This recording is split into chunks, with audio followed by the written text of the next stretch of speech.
Hey kids, Old Man shouting at clouds, back for another episode of Old Man Plays CFL Fantasy.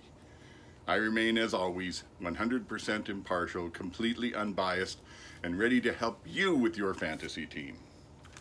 So I've already checked the backup stuff, the depth charts, the injury reports for this week. No surprises there, really. A couple of nice things on the injury report. Well, one nice, one bad thing, sorry, on the injury report. Nice is that McInnes in BC, who was gone off for, about 500 yards in the last two games, is off of the injury report. Doesn't even show up. I'm sure he'll be on the depth chart. He's healthy. It was just cramps. Great news for fantasy players.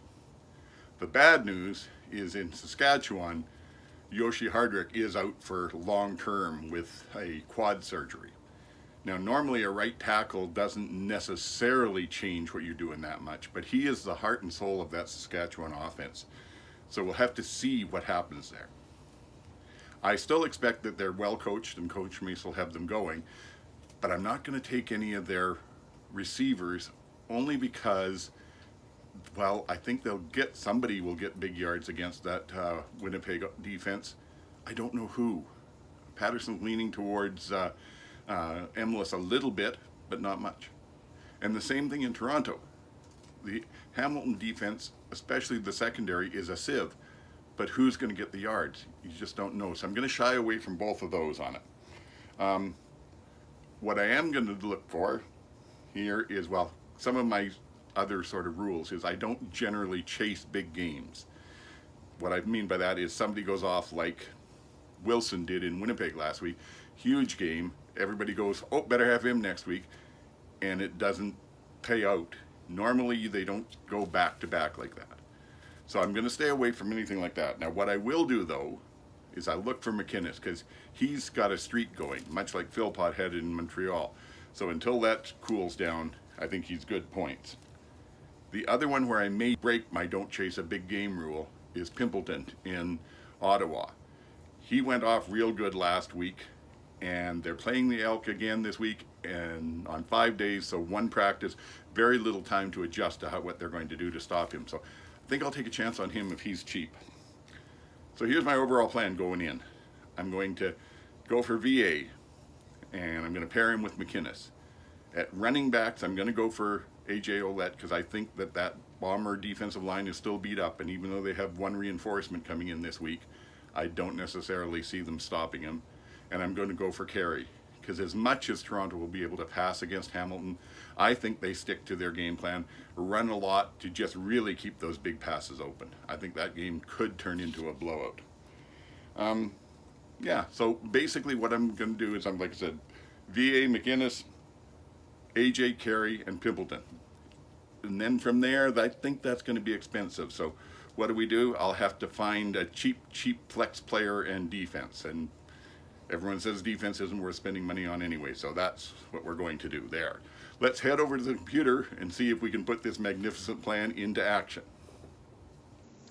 All right, so let's see if we can put this plan into action. We said we wanted VA at quarterback, 15 grand. Oh, then we wanted at running back, we wanted AJ Ouellette at 11 and Kadeem Carey at 10.7. So these are going to be expensive. Wide receivers, we were looking for Justin McInnes at 12. Oh, loading up on the big stuff. We're going to have to get some cheap ones here.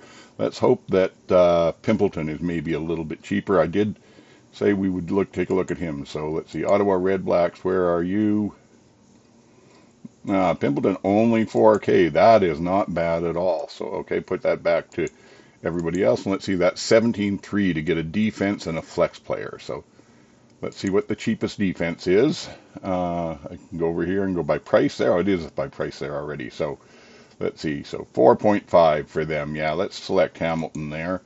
And then see who we can fit in here at 12.8. So let's go to our flex position. And I've already got this set up by price. So let's see who we could get. Hollins, can't afford him. Butler, can't afford him. Sean Bain, we could. And that is tempting. That is really tempting. Stand back, I don't No, I don't think it's there. McInnes we already have. Let's see, Hardy. I don't want to go to 2 in one game if I can avoid it. Not Mills, not Ouellette.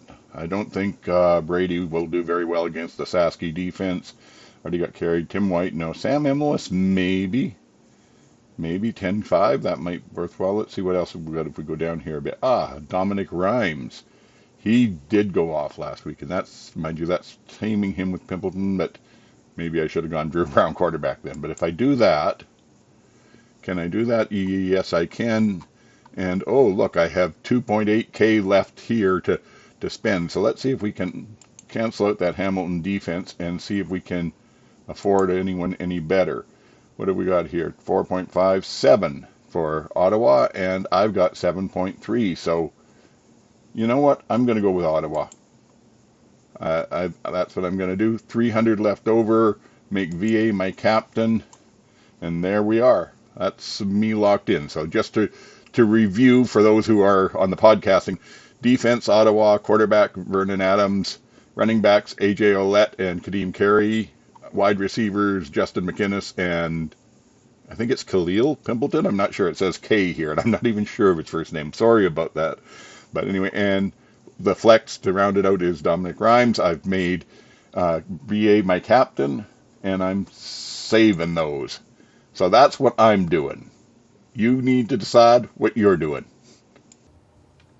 So, kids, that's the game plan that I'm going with. If you feel like using it, feel like stealing anything from it, go ahead. Do so at your peril, though.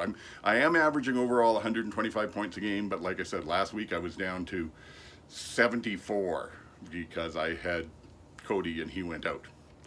Hopefully I've been some help to you. If you've enjoyed this, please subscribe. And if you can leave a comment, that is also wonderful. The almighty logarithm and I both love them because when you give comments, he sends more stuff my way, and I get to learn where I'm making mistakes and can do better. So please, comments, subscribe, and try out my other 2 shows. Oldman Plays CFL Pick'em in under a minute, and the flagship, the CFL Outsider, comes out weeklies. That's about it. Until next week, get the hell off my lawn.